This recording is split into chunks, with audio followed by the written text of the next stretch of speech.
Welcome back to more 7 Days to Die Alpha 20. I'm here at my horde base, which I changed a little bit. I moved the stairs from going straight to here. And the reason I did that is if you actually look, the zombies have to jump up here and I can stand here shooting at the zombies. Now, we are playing 64 alive at the same time, which means we may or may not have to start using guns at some point. Between arrows, pipe bombs, Molotov cocktails, I think we should be okay, but we'll see how much we actually can do, because I don't think we can make pipe bombs until we go into, I think, explosives, level 1, a demolition expert, and Molotovs are still very expensive with 300 gas cans, so we might be able to actually queue up some Molotovs in our workbench while we're out and about. Nonetheless, when they get here to this corner, they're gonna drop down a lot of them because they're here in a corner and they jump over it with full speed and they push each other down. The ones that survive will come over here.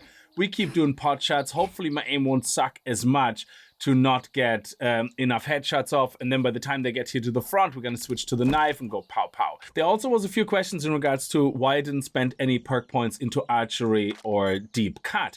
And the reason for that is, first of all, if you get into higher levels of archery, you need a higher level of agility. So I put points into agility first anyway, because agility improves the headshot damage of both knives and bows, not just one or the other, and a higher chance of dismemberment, which is very important because you want those headshots to actually decapitate. You want those smacks that go into the head with the knife to decapitate. So that I thought was more important in the beginning than individual strength. Now, of course, as we get closer to Horde Night, we are going to put some points into individual strengths. We definitely put a point into archery, and we definitely put a point into deep cuts, because deep cuts 1 will allow us now to make a level 2 knife, which is probably not as strong as a level 4 bone knife, because that's just the way the game works, but we're gonna craft one anyway, and we're probably gonna end up using it. There was also a question in regards to why I spent so many points in other perks. First of all, Animal Tracker, I never tried before, so that was a curious thing, but it also allowed us actually to find chicken easier, which is important because we need feathers for arrows.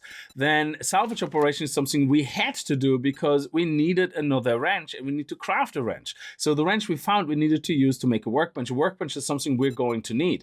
Also the forge is something we needed, so relying on finding a schematic for a forge is not very good after a certain number of days because we needed to move into iron arrows. So we needed to learn the forge, end of story. It's just something that we need to spend a point on. Daring Adventure is a no-brainer. You actually need to do that because you want to have more options for your rewards. It's just something you want because it gives you the choice of hopefully getting Molotovs, pipe bombs, things like that as well. And of course, Sexy Saurus is needed for stamina management. Minus 69er was needed so we can make iron tools, so we can make the claw hammer for the workbench. So they were kind of must-haves at some point. You can ignore them in the beginning, hope to find everything that you need, but if you don't, you're gonna have to make a call at some point. Even though we found the hammer recipe eventually, but again, hindsight is amazing, but you just at some point have to make that call. Master Chef, I think, is a must-have because that enables you to make like the teas, and also make the bacon and egg recipe.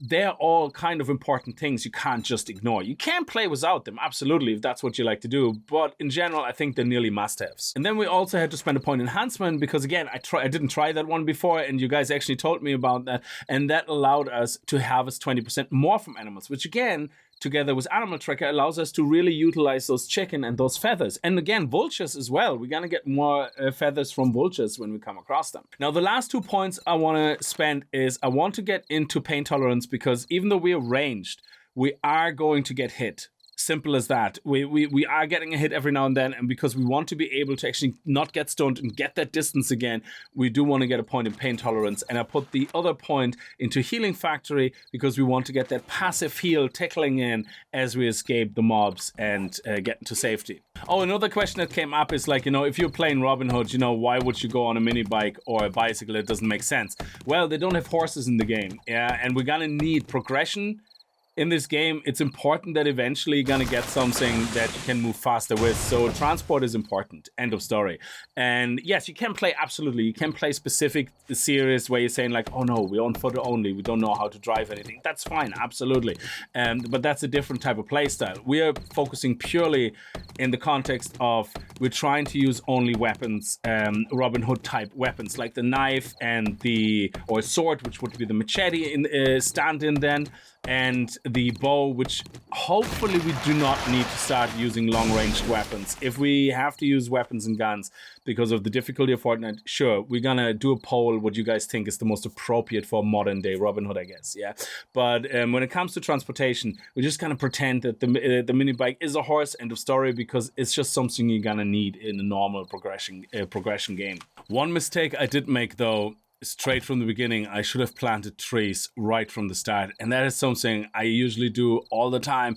I'm really kicking myself right now that I didn't do that, because now we have to wait for the trees to grow, because we have to go further and further out to get wood, and we do need a lot of wood right now for our base.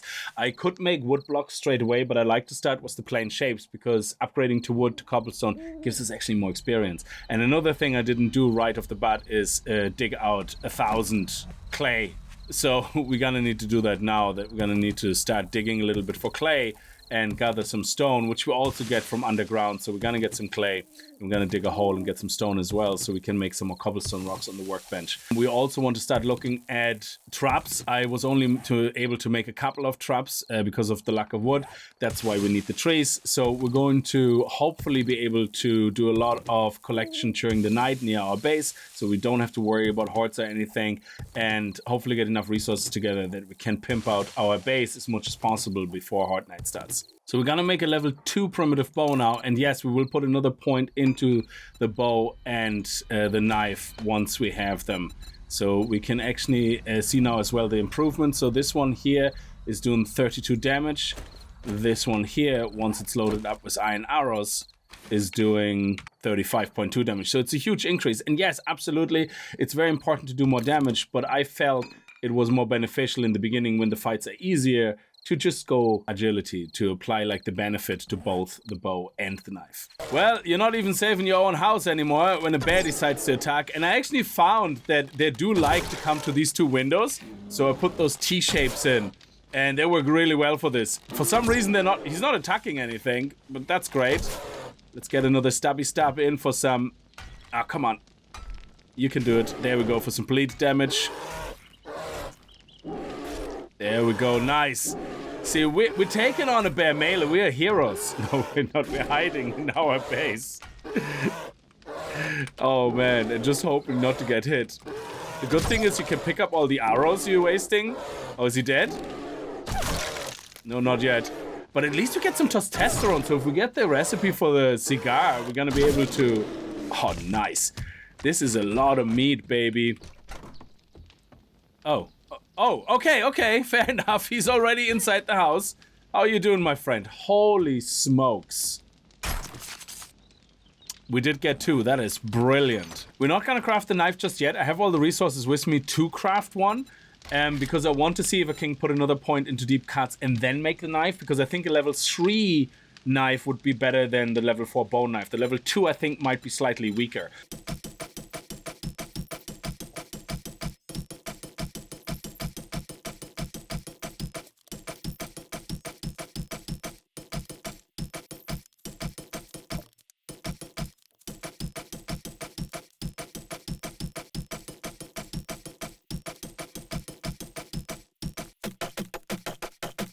We did level up again. We're gonna put that point into deep cuts to increase our damage by a further 10%, as well as increasing our bleed wounds that we can inflict to 4 with power attacks, inflicting 3 guaranteed at a time. So that should make the knife very overpowered. Now let's see what we can craft.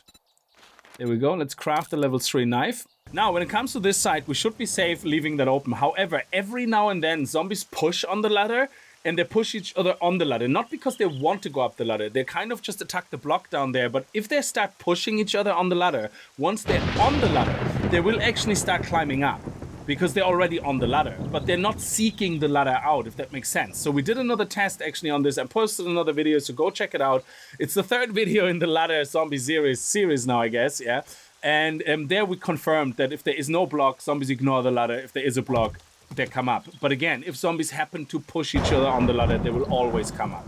So not the new ones that are on the ground, just the ones that are already up. So what we're going to do is, like you guys recommended, we're making a hatch. Actually, the hatch, is that not a separate craft? It's not a block yet. So we're gonna make a hatch, and we're gonna put the hatch down here. No, not facing. There we go. And we want to make sure that when it's closed, that the zombies don't come up. So we're gonna leave it like this. I think this is a good idea, yeah. And we want it to open that way, so we want to turn it this way.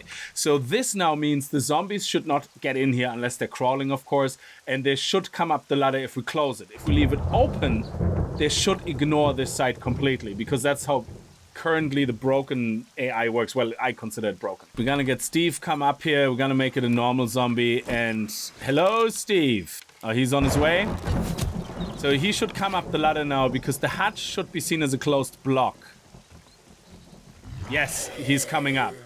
And now I'm gonna go up here, and unless he's recalculating, he comes up, yes or no, I'm not sure. No, he's not coming up. So he's ignoring the ladder. So there you go. Once the hatch is open, they ignore the ladder. If we leave it closed, they should come here. That will work out really well for Horton, and we could abuse this, definitely. And we will. Now let's check out our knife.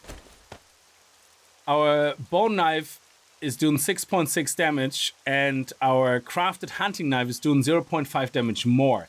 So there you go. The level 2 wouldn't have been stronger. Now, it might have been stronger overall in general because it's a bladed knife. I don't know. I have no idea. But anyway, it's purely on stats. It has max durability much higher, but compared to the bone knife, it only now is doing actually a bit more damage. It might have done more power damage at level 2 already. But there you go. Block damage, not as important. Stamina cost, of course, is a little bit higher, but that's fine. So we can now scrap the bone knife and make sure we have some repair kits on us, and then we can use this knife now, which is much more powerful. And it looks more badass as well. So let's actually check out those 3 stacks of bleed. Okay. We're just gonna try to test it on another zombie. Look at this! A woman's purse. We find a gun, some money, lockpicks. I love it. Whoever owned this purse hopefully just lost it and isn't dead, because that is the best prepared person for the apocalypse. Unbelievable. I love it. All right, chop down a couple of more trees so we have some more seeds. And what I want to do now is to make this a little bit more foresty over time. On this side anyway, because this side we're probably going to leave as is, and then we're going to get more elaborate on the other side. Now, I don't want to plant trees too close, because we do want to put the wood spikes, and actually I have to queue up some more. Let's see. Spikes. I know they don't last very long, so we're just going to queue up another 13, I think, and that's pretty much it. So we want kind of like wood spikes here and here, and I think having a tree then at this stage would be nice. So having a tree 2 away, at least. And then we have to plant them, obviously, whatever the minimum distance is that's required. Here we go. And then obviously we want to be 2 away here. Nice. It would be nice to be able to put it here. And then we're going to keep going around here. And this hopefully, once we start putting more random trees around, not exactly. I want them to be exactly lined up so they kind of go in line with the trap. With the base, sorry, the horde base first. And those trees hopefully will grow nicely around the base to make it look like it's a little bit more in the forest. And then it will become more and more natural when we put more trees around it randomly further out. Which actually we can put 2 kind of, like just 1 here maybe. And 1 here, and that will start growing into a nice forest. But we can see everything from the inside, which is nice. Okay, let's start putting some traps down. We definitely want some traps down here.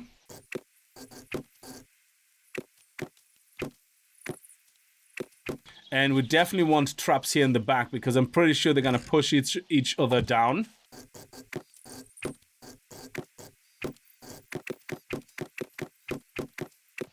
Okay, I think we need to craft a couple of more traps. All right, let's test everything out with the bleed. Let's see how quickly this one is bleeding out.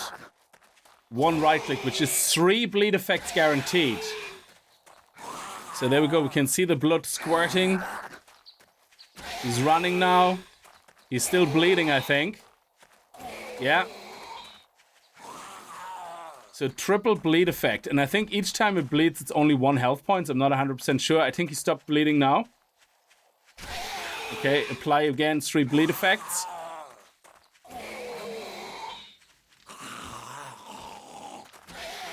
There you go, and he's dead. So what we're going to do is at some point, we're going to test the knife and the bleed effects and everything out properly, where we're going to have the debug mode on so we can see the health bar. And we're going to see how quickly it's ticking down compared between level 2 and tier 2 and tier 3 of deep cut. So we definitely want to compare that at some point. So we might make an extra video about it, because this is the whole point of me trying to do certain builds where I learn so much more about certain combinations of weapons, what companies like Animal Tracker I would have never used, Huntsman I never would have used unless I actually wanted to tie it in somehow logically with a build. And that is really, really cool, because I'm learning so much more about the game. I've been playing for over 5,000 hours on things that I've ignored so far. Yes, I also put a lot of green dye into my inventory from the creative menu, because we want to be green. You know, somebody mentioned that as well in the comment. Hey, if you're a RobinHood build, you should be green. And yeah, we don't. I think green dye is something you can't really craft. So you have to kind of find it. I was able to craft 5 Molotov cocktails because there's 300 gas cans each, and I had about 2,400, but I didn't want to use all my gas just in case we get lucky with a mini bike at some point, so we don't have to worry about gas in the beginning. And we also want to sell as much as possible now to see if we can buy some more pipe bombs or Molotov cocktails. I gotta take a crap. I love it. Explosive damage contact grenades? Are you joking? This is amazing. You have 18. Okay, so why don't we see if you have any sugar butts? Nice, okay. Health bar, we're going to buy that as well. And skull crusher, that's melee damage. Actually, that would be really good as well. Nice. Okay, so let's, we nearly wasted all our money. Let's use the sugar butts. And let's sell everything we own. There we go. It's not much, but it will be a little bit. There we go. Oh, it would be good if there's a mod we can buy. Oh. Oh, no. Day 10. So we should have time until day 10. Look at this. We could buy... Let's prioritize this for more damage. It will do more damage to animals, but it will also increase the base damage, I think, of our ranged weapon. Then we're gonna sell this. And then we're also gonna buy the armor pocket mod. Now, we're also going to buy then with the rest of the money as many grenades as we can, which is 1. That's fine, so 1 grenade. All right, that is actually not a bad buy. Get out of my store. So let's go and put into our basic armor 1 of the pockets. There we go, beautiful. That increased by 1. And now let's see if we can get from 35.2 to 36. 38.4. Awesome. All right, we're going to head up here. And we're gonna leave this open, but I want to upgrade it. I took all the iron out of my forge. So let's see if we can get it to upgrade. Yes, okay, good. That was literally the last iron. So we have some repair materials and we have loads of arrows, so we should be okay. And we leave this open so that the zombies don't come up there. Yeah, because it's the reverse at the moment. And the way we get around here is we walk through the corners. And there you see you can go as slow as you want. You're not gonna fall down. We have everything we want on us. Once Horde Night starts, we're going to eat this, and that should help us. These guys we keep for mid-Horde Night, or if it gets really overwhelming. Okay, let's go. Now the hatch is open, which means they should ignore that. If they come up there, no, I'm screwed. Okay, it looks like they're coming. Okay, very good. Might get some shots off. Look at her, nice. Oh, beautiful. We just have to aim where approximately the head would be. And we also want to stay crouched, I guess. Oh, how much zombies? 143 zombies. We killed already 1, I think.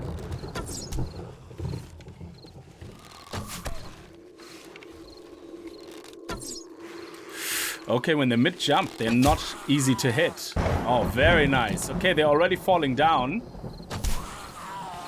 Okay, we're gonna pick up our arrows here on this guy. Okay, he's down. Out for the count. Oh, yes. Come on, slide down, baby.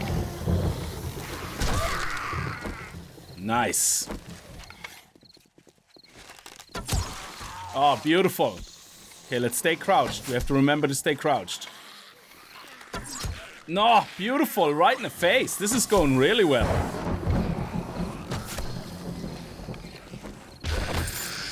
Oh, she dropped the bag. Can we loot it? Yes. Insta loot. Oh, maybe we should wait with the loot, with the bags until the end. And if there's quite a few, we're gonna turn the loot candy on.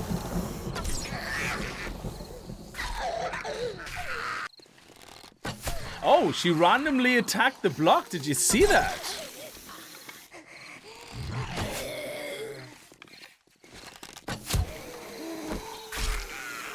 There we go. Nice. And we leveled up.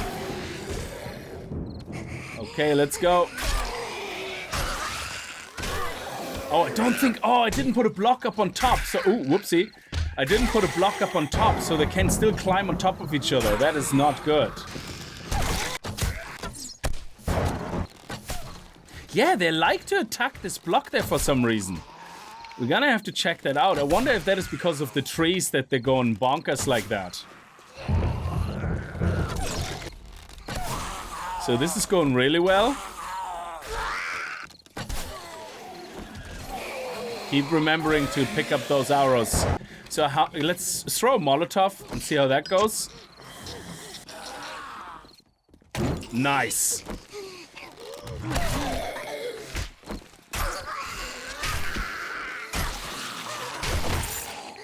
Very sexy. This is... Oh, look at them burn, baby, and falling down. This is amazing. I can just imagine with electric fences, this is gonna be amazing. What we might do is do electric fences. We might remove the whole jumping blocks, and once they're up the stairs, just let them come to us and see how many we can take actually on with the knife and stuff. Oh, give me my arrows, thank you.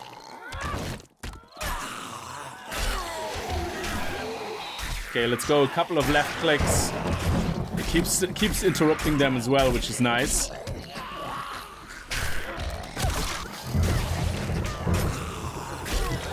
So let's actually drink a coffee to have a little bit more stamina available to us. So yeah, I think we need more sexy Saurus, alright. Because if we hold down the left mouse, we're still losing a little bit more energy than we gain. Oh, this is beautiful.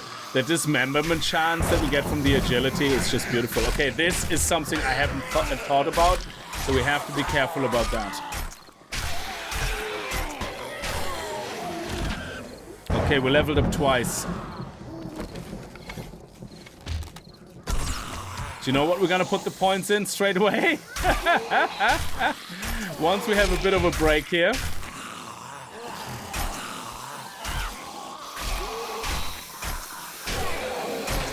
There we go. Let's put the points into... Another one into archery. And another one into... Oh, we can't actually because we need a higher level of agility first. There we go. That is beautiful. Oh, this is working out so nicely. Oh, my lord. I can't wait to see how many repairs we have to do. Oh, she's just falling straight down. Now, let's try out the ladder. Let's go across. Let's close this block and let's see if they're coming up here. Like, some of them obviously will still come from there until they update their pathing. Like this one. She's married to what she's doing there. Oh, look at that. Hello there, my friend.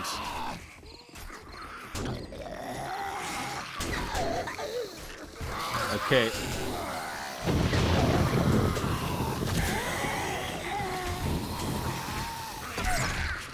So we go a little bit back and Molotov.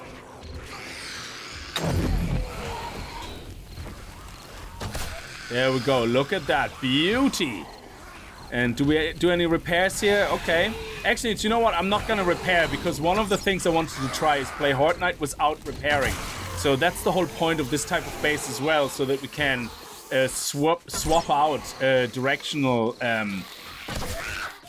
Actually, let's open it up and see if we can get them to not come to us again. There we go. And they should recalculate now in a second.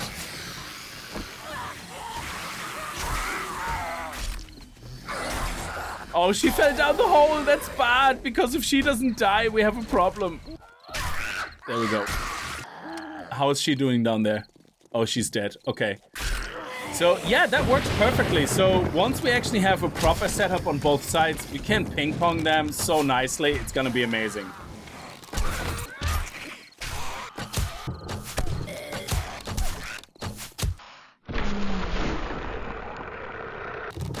Okay, I think the actually Horde Night is pretty much over, so let them come up here. Yeah, no new ones are spawning in. The first Horde Night, I think, finishes pretty much at midnight. While it finishes at midnight, it's just the first wave. And I think next wave starts then just shortly after midnight. But I don't know if all the zombies have to be dead. I don't think so.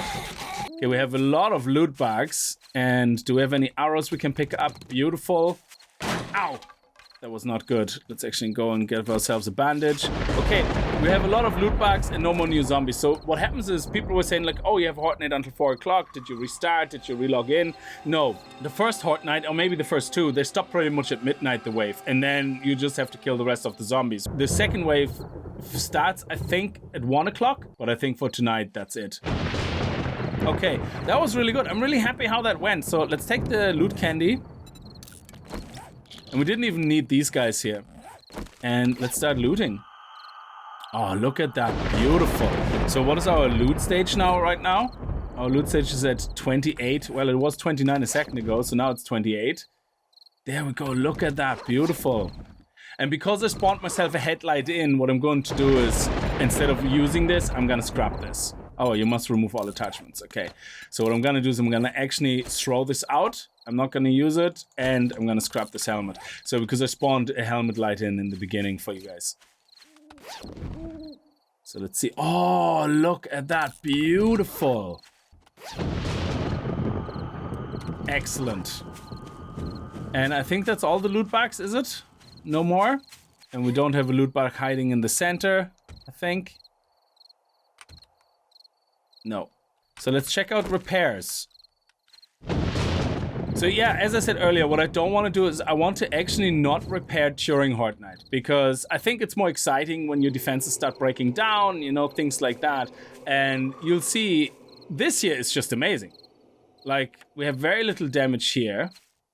We have very little damage here to the center blocks or any of the blocks, so they didn't seem to butter them too much. And going up the stairs, this is probably most of the damage is from me throwing Molotovs, to be honest. Nothing here. Yeah, why did they keep hammering this one block, though? Like, this one. I don't know what it is. Is it because right underneath there's like a pillar or something? Yeah, there's a pillar underneath. It's very strange. Okay, and here we have very little damage, very little damage, and little damage. Might as well just upgrade these guys here as well. Alright, now one thing that I didn't do, which I'm gonna do right now, because that, oh man, that nearly bit me in the ass if they would have stacked up. And that is to go and put the bar on top here. Oh, look at that. So yeah, I remember now, I put a plate here in front of the block, and that is to prevent them from jumping up on the lip here, so that they don't end up stacking on top of each other. So I think what we're gonna have to do to... We're gonna have to put this one just on top. End of story. There you go, like that.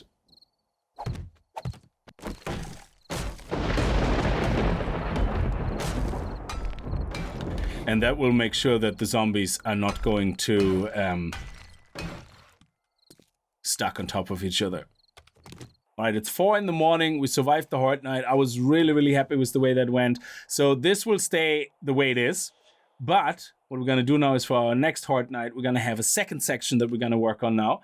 And that will be our drop pit, explosive, Molotov, collecting all the zombies kind of area. And we're going to try to make it a pit without an exit. So zombies fall in and they will just not come out. End of story. And the reason for that is obviously that you want to wait for a certain amount of time when you have literally, preferably, all the zombies in the pit. And then you just throw the Molotovs and you throw the hand grenades and boom, boom, boom, boom, boom, boom, boom. You have them all explode.